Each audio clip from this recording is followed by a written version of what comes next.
Alright. Hello guys, this is Nizzy. And this video will just be a short one about the latest patch notes and patch, of course, released by Blizzard. So let's get into it. Okay, so let's run through each of these.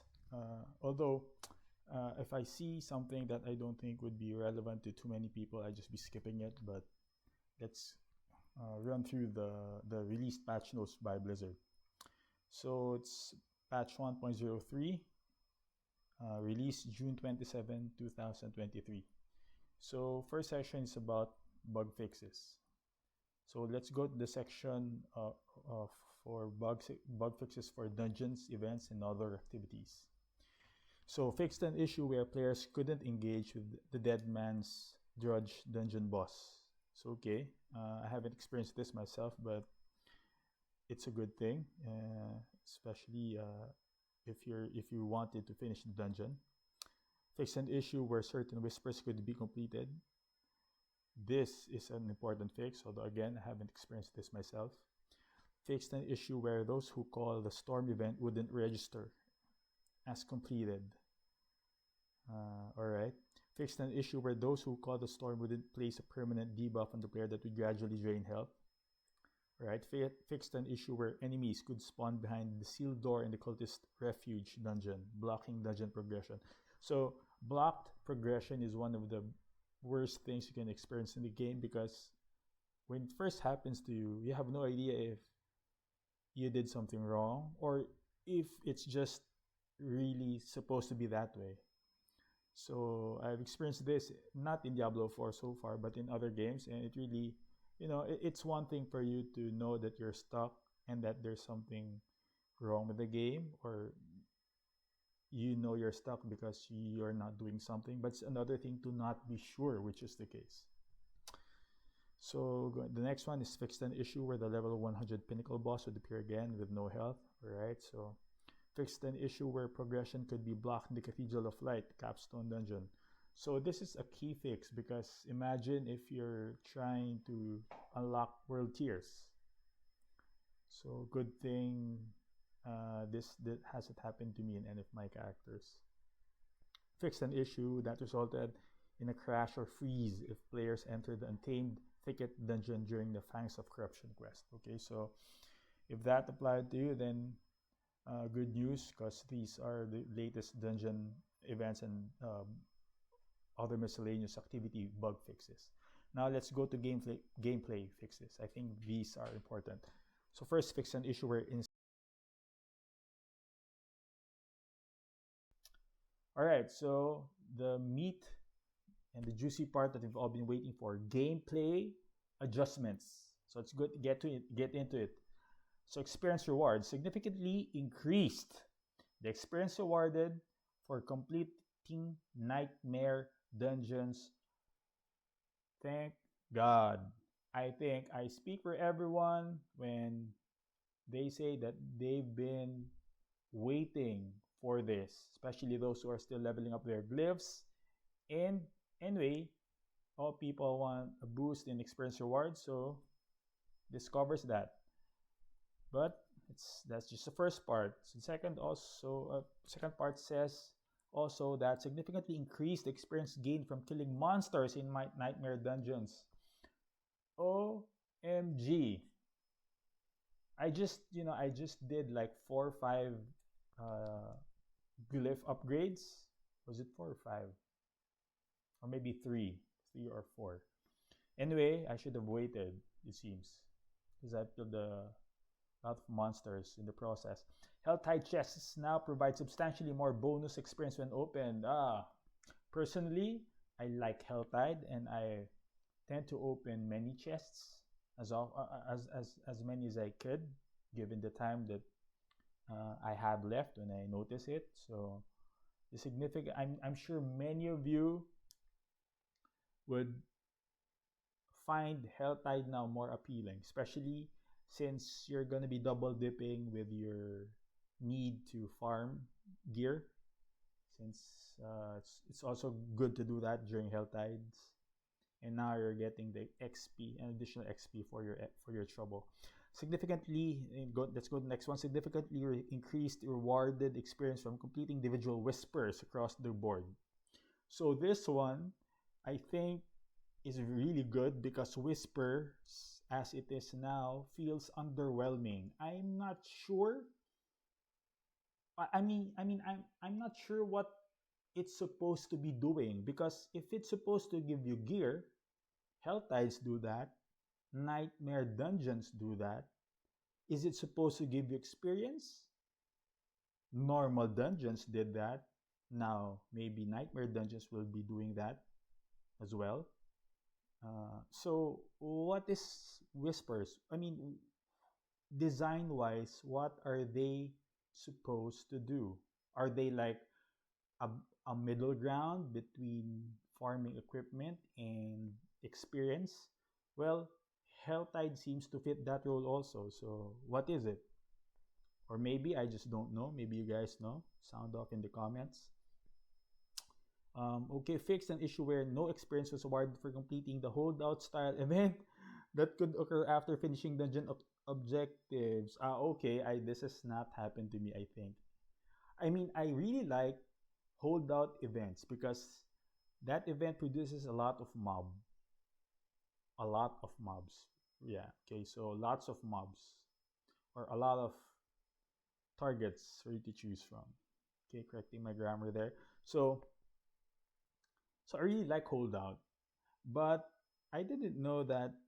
Fortunately, I haven't encountered an event after I've completed a dungeon objective. So, so I guess I dodged a bullet, but it's good that it's fixed anyway. Okay, that's it for experience rewards, which I guess let's see if the experience here is enough for us collectively. All right, so in general, the Helltide roaming bosses will now more constantly drop higher quality loot. Thank God also for this. I was able to kill one while I was in a party, so not we were able to kill one, and although it dropped several legendaries, it was kind of funny because it wasn't really that good. So it felt like it wasn't really worth the effort. It's kind of, it's like it's not really hard for you to be able to not die, but killing it is like 1/4. It's like killing 1/4 of a world boss. Feels like. Anyway, players can now teleport to their nightmare dungeon directly through the map. This, for me, ever since it was mentioned in the campfire chat, is the best design decision pre-season 1 that they could have ever implemented. I mean, I know most of you are bummed out because of the lack of quicker experience gain available in the game, but purely on a design standpoint, this is the best feature that they could have implemented, because they already have those nightmare dungeons, and if they want people to use it more, it should be more accessible. It's kind of clear that it was meant to be some sort of, it's Diablo 4's version of the Greater Rifts. Seems like it's the dungeon that you push, generally speaking. So weekly bonus caches from the world boss no longer have a level requirement for opening. Okay, so this has been talked about in the campfire chat as well. So developers note, we are currently working on increasing the monster and elite density of in-game content and plan to introduce the change early in season 1. All right, so take note of this. So they're already buffing the experience gain now, but this tweak that they're mentioning in this developer note is the tweak that they mentioned in the campfire chat. So if I understand correctly, this was supposed to be the fix. So these other things we're getting, these are just in addition, I guess, in response to the community's outcry, but mainly the tweaking of the elite monster density is the one that they mentioned. Was the one specifically mentioned by Shelly. So I'm guessing that's why they're kind of needing more time to release it, because it sounds simple, guys, that hey, just tweak the density, but you know, they have to simulate that. It's leveling feels good if there's a balance between time spent and rewards uh, achieved or gotten after that spent time.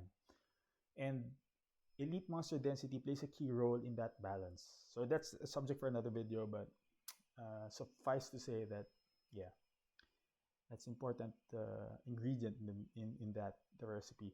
Balance changes. So developers note we're continuing our efforts to make all class builds feel fun and powerful with another round of balance updates. In particular, we have seen community feedback stating that basic skills are impactful enough in combat.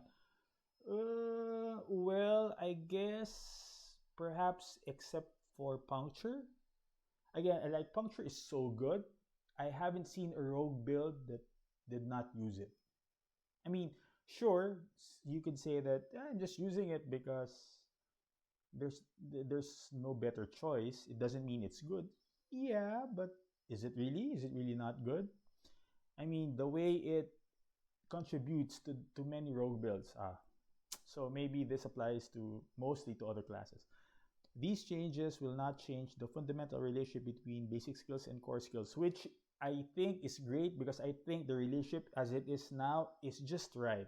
You don't want your basic skills feeling like they're as powerful as core skills, and you don't want your core skills to be as common or as spammy as your basic skills. Otherwise, why make the distinction, right? So again, it's a design decision. I hope that they have. So these will not change the relation. We hope that they help smooth out the leveling experience while we explore additional ways to strengthen them. Okay, so a buff is planned. Interesting. We are also increasing the power of some skills that players feel are logging behind their peers. Okay, kids, think of 1 and 2 from the rogue class. As we look forward to future updates, we're monitoring other heavily discussed topics such as minion survivability and build parity. Okay. Wow, minion survival. Oh, okay, minion for Necros. All right. Please keep sending us your feedback, and we'll see you in Sanctuary. All right. So I don't think this will be too much of an issue. I don't think they'd have to ask twice. So I think there are okay, let's go to the specifics. All right. Another juicy part. All right. So for barbarians, so lunging strike. So base damage increased from 30 to 33%. Fury generated increased from 9 to 10. So it's a buff. Okay. Lunging strike was buffed. Bash. Fury generated increased from 10 to 11. Enhanced bashes fortify increased from 10 to 20%. I'm guessing this is a modifier or of bash. Bashes fortify. Alright. Or bash gives certain amount of fortify and it was increased. Okay. So bash was also buffed. Frenzy was buffed. Base damage increased by 2%. So from 20 to 22. Flay was also buffed. Bleeding base damage increased from 36 to 40. Fury generate increased from 9 to 10. Enhanced Flay's vulnerable chance increased from 10 to 15. Wow, that's quite a 50% increase. All right. For those of you who've been whining, or rather, not whining, but maybe who felt it was kind of unfair that the bar was nerfed too much, so this is for you. So double swing, base damage increased from 36 to 40. Kick, cooldown reduced from 17 to 13 seconds. Alright, base damage dealt, enemies knocked back into terrain increased from 54 to 70. Wow, that's kind of a big increase. Give you more space, although Barb wants to melee, so maybe this has limited use, but still. Charge, enhanced charges, base damage dealt to enemies knocked back into terrain increased from 15 to 30. Wow, okay, so you got 100% buff here. Charge was buffed 100%. The base damage dealt increased from 13 to dealt to enemies knocked back into terrain. I mean, so this applies only to those who were knocked back into terrain. Those are the ones who will just receive a damage increase.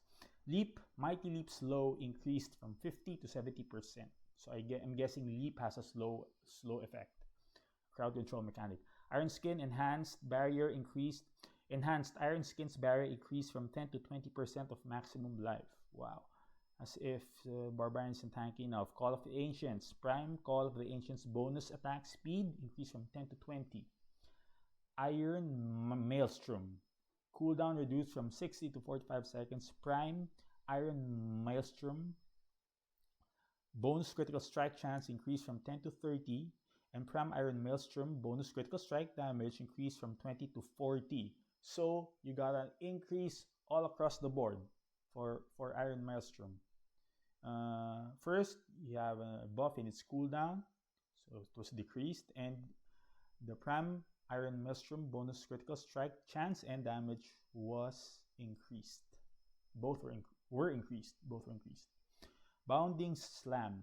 So base damage increased from 75 to 112. Legendary aspects. Okay, for the Barbarians. So developer's note, the below includes changes to flat damage. The legendary aspects. These effects scale with item power. For example, at 820 item power, Bulkathos Earthquake increases from 1747 to 3404 to 2687 to 3717. I'm kind of surprised because the upper bounds did not increase at the same rate, or at least with the same absolute value as the lower bound. I wonder why that is. Anyway, it's kind of like a diminishing return type of thing. But anyway, Bounding Slam was we're in the legendary aspects.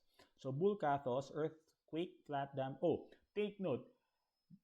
The below includes changes to flat damage. So that's a good thing because flat damage is where everything scales off from, right? So don't think it's a small thing. Flat damage is where we all make our calculations from. It's the base number we use. Earthquake, the flat damage increased from 0.39 to 0.76 to it was increased to 0.6 to 0.83. Alright, Earthquake, flat damage increased for the same amount. Dust Devils, flat damage increased from 0.16 to 0.25 to 0.22 to 0.32. So we're talking about ranges here. The first two numbers were the original range, and the second two numbers I'm mentioning are the new range. Wind Lasher, Dust Devil, flat damage increased from 0.1625, from 0.16 to 0.25 to 0.22 to 0.32. Devilish. Dust Devil flat damage increased from 0.20 to 0.36 to 0.24 to 0.38. Iron Warrior. Damage reduction increased from 10 to 20% to 15 to 25%. Alright. Items. Overkill. Okay, so I guess, so now we're talking about items, it seems, yeah. Damage increased from 16 to 30% to 24 to 38%. Okay. Hellhammer, flat damage increased from 0.3 to 0.5, from 0.3 to 0.5 to 0.6 to 0.8. Okay, so it's kind of a large increase there, if you ask me. Alright, so coming on to the Druid. So skills, Earth Spike, base damage increased from 16 to 17.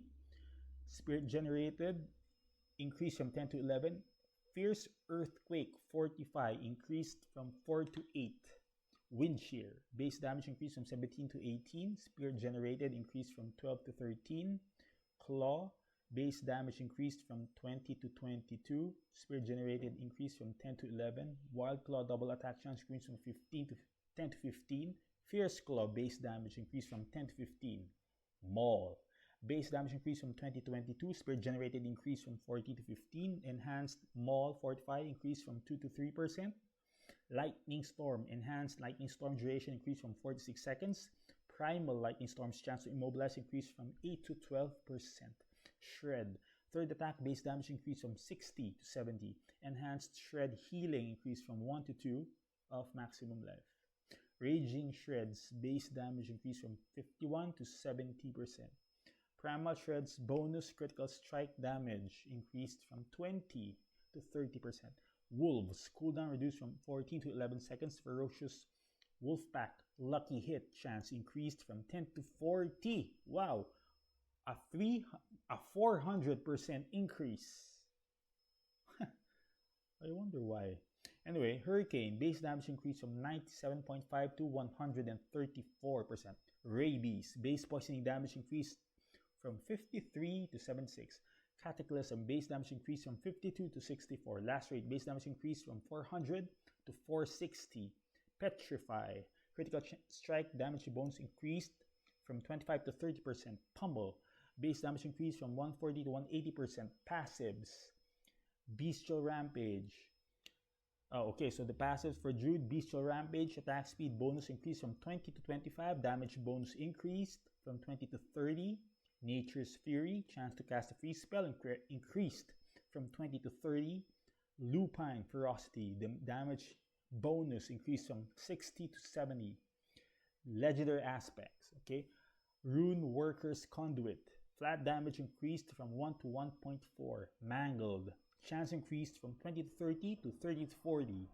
Seismic Shift, cooldown decreased from 2.5 to 1.5 to 2 to 1 seconds. Okay.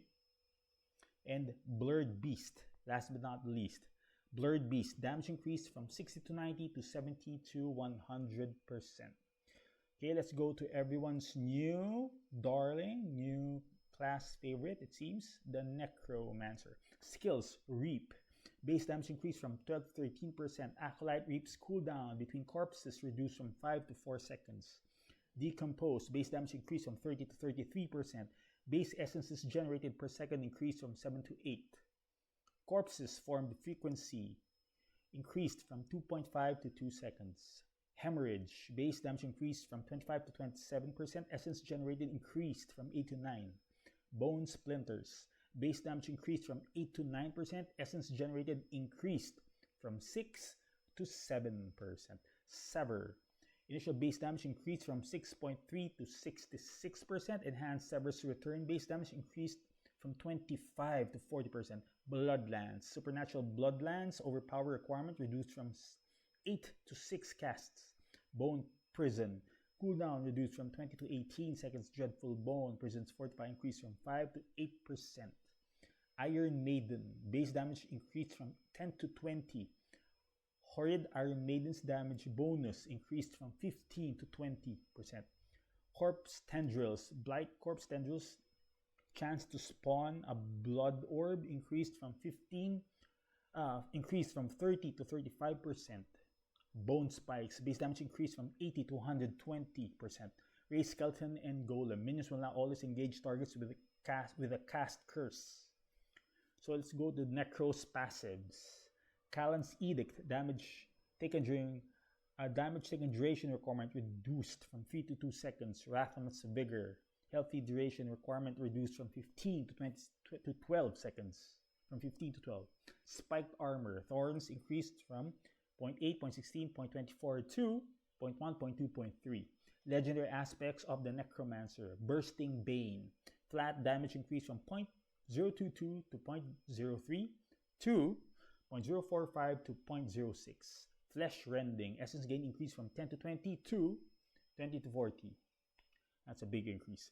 Frostblood, ultimate cooldown reduction increased from 0.5 to 1 to 1 to 1.5 seconds. Okay, let's now go to my favorite, the Rogue. Skills, Invigorating Strike, base damage increased from 23 to 25%. Blade Shift, base damage increased from 15 to 16%. That's such a small change. Heartseeker, base damage increased from 22 to 24%. Primary Heartseeker damage increased from 30 to 75%, folks. Take note of that. Forceful Arrow, base damage increased from 20 to 22%. Barrage, Base damage increased from 20 to 22. Caltrops. Methodical Caltrops Chill increased from 20 to 25. Smoke Grenade. Cooldown reduced from 15 to 13 seconds. Rain of Arrows. Cooldown reduced from 60 to 55 seconds. Okay, not bad, I guess. Prime Rain of Arrows imbuement potency increased from 20 to 30%. Okay, I guess that's not too bad. Volley, base damage increased from 70 to 105%. Passives, close quarters combat, the thing I usually use. Damage bonus increased from 20 to 30%. Okay, oh, so it's only one for passives, huh? So let me just interrupt myself here for a bit. It seems that, or at least many have said, perhaps they need more experience for the rogue, but many have said nonetheless that rogue seems to have the most build variety. And seeing that only one passive was adjusted seems to support that notion. So perhaps the skills that the rogue has are kind of balanced relative to each other. That's why, not too many passives needed adjustment. Legendary aspects of the rogue. Okay, Escape Artist, cooldown decreased from 100 to 45 seconds. Oh, I have to, because I use aspects, of course, but I don't know their names. This seems to be a huge, more than 100% boost. Umbrus, lucky hit chance to gain the Dark Shroud increase from 30 to 50 to 40 to 60%. Okay, just two legendary aspects. How disappointing. For me, at least. Items, Eyes in the Dark. Oh, I have this. Increased Death Trap cooldown from 30 to 15% to 20 to 15%. Okay, so only the lower range was adjusted. Okay, so I guess they felt that the rogue is already performing as expected, also in relative to other classes. Alright, last but not the least, the Sorcerer. For you Sorc people out there, this is for you. Skills, Spark, base damage increase from 8 to 10%. Enhanced Spark damage increased from 5.6 to 7%. Flickering Spark chance increased from 3 to 4%. Frostbolt, base damage increased from 35 to 38%. Firebolt, burning damage increased from 40 to 44. Charged Bolt, base damage increased from 28 to 30. Incinerate, base damage increased from 49 to 54%. Enhanced Incinerate damage increased from 15 to 25%. Greater Incinerate immobilize requirement reduced from 43 seconds. Fireball. Oh no. Did I skip? Okay.